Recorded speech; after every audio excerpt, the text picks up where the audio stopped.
Hey guys, peace unto you all.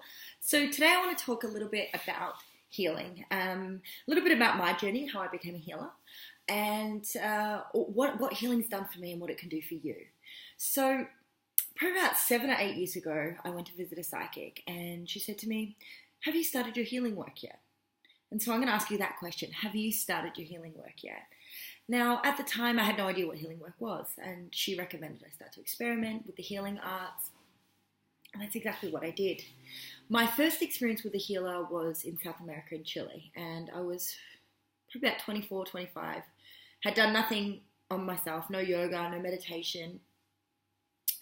And I was with this healer and he tried a bunch of stuff on me. He was just starting out as a healer.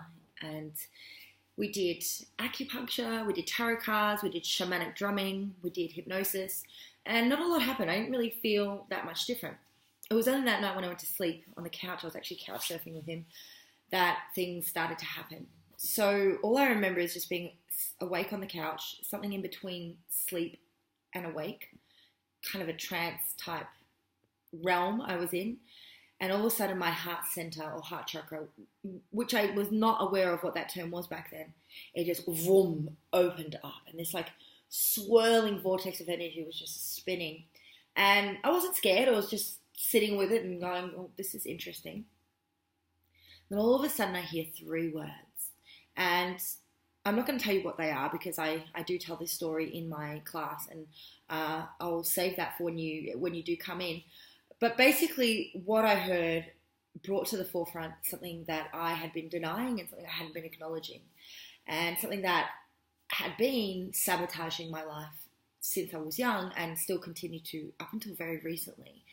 And it took me a lot of time to work on it. And you know, the only way I was able to do that was through acknowledging these feelings, in going back to these traumatic things that happened when I was younger, in doing yoga, in doing meditation, in doing Reiki on myself, in seeing healers, all this crying, journaling, all this work that I believe we all need to do. The problem is if we don't do the work, we pass on these subconscious patterns to our children, and the cycle just continues.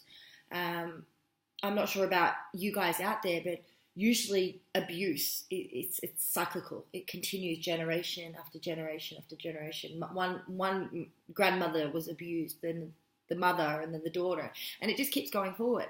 And so that's why it's up to us to break that cycle, to really take the time and do the work on ourselves to get rid of that trauma out of our cellular memory, which according to psychology is called somatic psychology, and get it out of our body, get it out of our system, and just be happy and be clear and be more pure and receptive.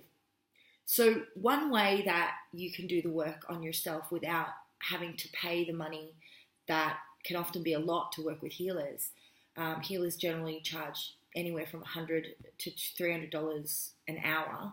I'm cheaper than that. I do want to be accessible. And I also make myself available to people who don't have money. So if you do feel called to a session, or if you do want to do Reiki training with me but you can't afford it, be in touch. It gives me great joy to be able to help people heal and give them the tools when they really want it. So be in touch if that's you. But otherwise, my prices are very affordable, and what I offer is a Reiki 1 course. You've probably seen me posting about it, but I like to incorporate different things. For me, yoga is an incredibly important part of any spiritual practice. All of my treatments, all of my trainings start with yoga. And the reason for that is because yoga actually opens the body up.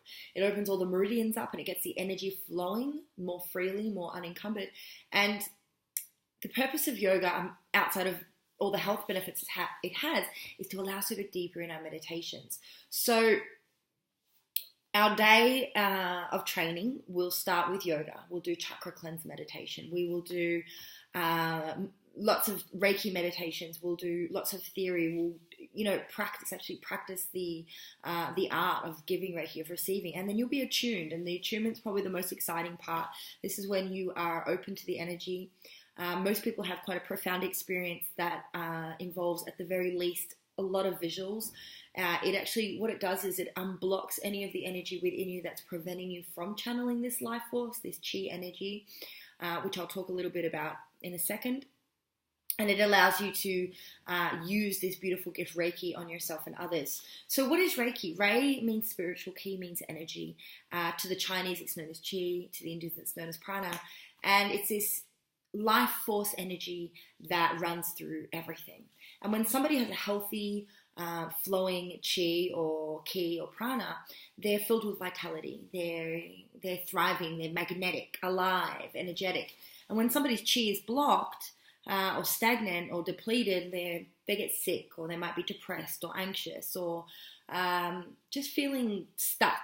So Reiki, what we do with Reiki is we become attuned to this energy, and we have this ability to channel it, and it comes through our hands and into our body. So it just recharges our chi, recharges that life force energy that literally makes the world go round. So this was just a quick video to introduce myself, to tell you a little bit about healing and how I got into it, and you know how much I would love to just work with you and to give you the tools and the opportunities that I had. I really believe that everybody should have access, and I'm a person that really lives by the quote, that is, be the change you wish to see in the world. And I one day wish that there are healing centers all over the world where people have access to these holistic therapies for free. So until that is available, and the people that work in those centers are paid well, and until that dream of mine becomes a reality, well, you know, somebody's got to pick up the slack. And I'm not the only one. There's a lot of people out there doing lots of